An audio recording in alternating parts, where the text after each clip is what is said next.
2.32। क्या कहता है, हमारे पास एक कोएक्सियल सिलेंडर्स का एक कैपेसिटर डिज़ाइन किया गया है जिसका जो आउटर सरफेस है जिसको ग्राउंड कर दिया गया है, राइट, क्लियर, और इसके इनर सरफेस पे 3.5 माइक्रोकूलाम का चार्ज डाल दिया गया है, राइट। जो Q डाला गया है वो डाला गया है 3.5 माइक्रोकूलम, यानी कि 3.5 इंटू 10⁻⁻⁶ कूलम। तो हमें बोला है कि इसका कैपेसिटेंस कितना होगा और जो सिस्टम का जो है उसका जो इनर वाल है उसका वोल्टेज कितना, पोटेंशियल कितना होगा।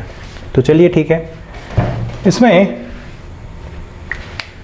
हम एक गॉसियन सरफेस ले लिए हैं जो कि इन्हीं दो सिलेंडर की तरह ये भी कोएक्सियल ही है, जिसका लेंथ हमने स्मॉल एल लिया है और इसका रेडियस स्मॉल आर लिया है। ऐसा हमने इसलिए किया है ताकि हम गॉस थ्योरम को अप्लाई कर सकें। अब जो ये ब्लू शेडेड जो आप गॉसियन सरफेस देख रहे हैं, इसके ऊपर वाला सरफेस और नीचे वाला सरफेस हमारा काम का नहीं है, क्योंकि इलेक्ट्रिक फील्ड लाइंस देखिए आप रेडियली आउटवर्ड जा रहा है, राइट, और इसका जो एरिया वेक्टर होगा वो ऊपर की तरफ और इसका नीचे की तरफ होगा। तो E और A के बीच में एंगल 90 डिग्री हो जाएगा और cos 90 कितना होता है 0। तो ये अपर एंड लोअर सरफेस हमारा काम करेंगे, हमारा सिर्फ कट सरफेस एरिया हमारे कैलकुलेशन में आएगा। तो हमने phi बराबर E dot ds is equal to Q∞ लिख दिया। E ds, यहाँ पे आप ध्यान से देखिए, यहाँ पे जो छोटा सा एरिया ds हमने लिया है, इसका डायरेक्शन और E का डायरेक्शन एग्जैक्टली किधर है, सेम है, इसी तरफ है, बाहर की तरफ, राइट। तो हमारे एंगल कितना होगा दोनों के बीच में 0। तो हमने थीटा की वैल्यू कितना यूज़ कर लिया 0, और cos 0 कितना होता है 1। और due to symmetry in surface पे, इस पूरे कट सरफेस एरिया पे हर जगह पे इलेक्ट्रिक फील्ड का इंटेंसिटी सेम होगा। तो हमने इंटीग्रेशन C को बाहर ला लिया और integration of ds is equal to Q in. Q in को ध्यान दीजिए, हमने सरफेस चार्ज डेंसिटी सिग्मा मान लिया। कितना मान लिया, सिग्मा। तो टोटल चार्ज इनक्लोज कितना हो जाएगा, तो ध्यान से देखिए, ये जो पोर्शन है, ये वाला सिलेंडर का मेन सिलेंडर है जिसके ऊपर चार्ज छोड़ा गया है, इसके सरफेस पे जितना चार्जेस हैं वही चार्ज हमारे काम का है। तो सरफेस चार्ज डेंसिटी हमने सिग्मा माना है और इसका कर्व सरफेस एरिया कितना है 2 पाई, इसका रेडियस r1 है, छोटे वाले के अंदर वाले का हमने कंसीडर किया है, तो 2 पाई r1 इंटू एल, ठीक है। तो ये हो गया आपके टोटल चार्ज। तो यहाँ पे ds का इंटीग्रेशन जब करेंगे हम, ये इस वाले के लिए, किसके लिए, आपके गॉसियन सरफेस के लिए, जो कि ये दिख रहा है आपको, जो ब्लू शेड में बनाया गया था, राइट। तो इसका कर्व सरफेस एरिया कितना हो जाएगा 2 पाई, इसका रेडियस हमने स्मॉल r माना है, तो 2 पाई r इंटू एल।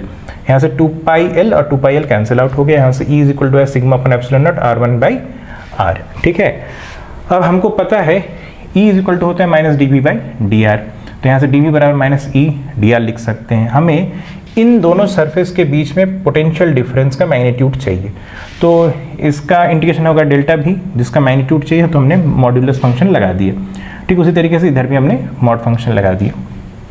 ई के वैल्यू हमने पुट कर दिया, जो को हमने अचीव किया था उसको यहाँ पे सब्स्टिट्यूट कर दिया। इसमें से इतने सारे चीज़ें कांस्टेंट है, सिग्मा r1 एप्सिलॉन, इस सबको इंटीग्रेशन से बाहर 1/r dr की इंटीग्रेशन कितना होगा ln r। तो यहाँ पे upper limit minus lower limit रख दिया, तो ln r2 by r1, right. तो हमें नेगेटिव साइन से कोई लेना देना नहीं, क्योंकि हमें मैग्नीट्यूड चाहिए, तो हमने इसको रख दिया इसके साइन को पॉजिटिव कंट्रीब्यूशन में रखते हुए, राइट।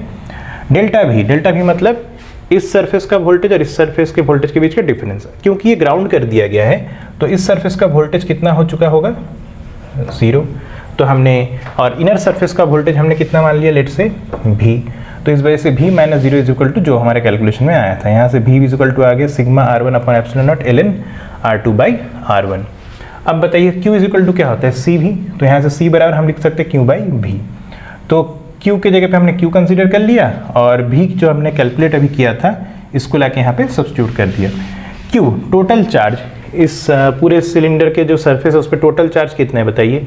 तो इस पूरे सिलेंडर का लेंथ जो है वो मान लीजिए कैपिटल L है, राइट। तो हमारा जो टोटल कर्व सरफेस एरिया जिसके ऊपर चार्ज है, तो Q बराबर हो जाएगा सिग्मा इंटू 2 पाई r1 इंटू एल, और नीचे यहाँ से सिग्मा r1 कैंसिल आउट हो गया। तो फाइनली हमारे C का वैल्यू कितना आया 2 pi epsilon naught L upon ln r2 by r1। यहाँ पे ये नेचुरल लॉग है, इस लॉग को हम बेस 10 में कन्वर्ट करेंगे, तो हमें उसके लिए 2.3026 से मल्टीप्लाई करना होगा, लॉग बेस 10 में कन्वर्ट हो जाएगा।